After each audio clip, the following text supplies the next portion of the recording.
So I've gone ahead and increased the lever arm on this thing by just sliding the string along that little dowel rod right there.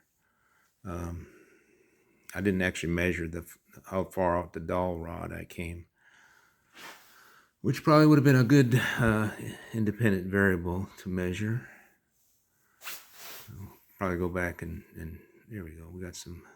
So I'm at about 100 and I guess I'd say 130 gram force here.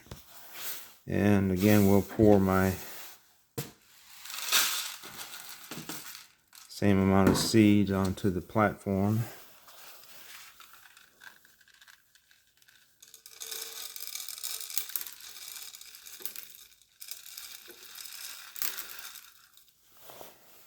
So now I'm reading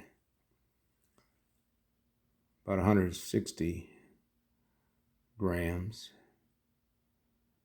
So by varying the lever arm here, we can vary the amount of force that's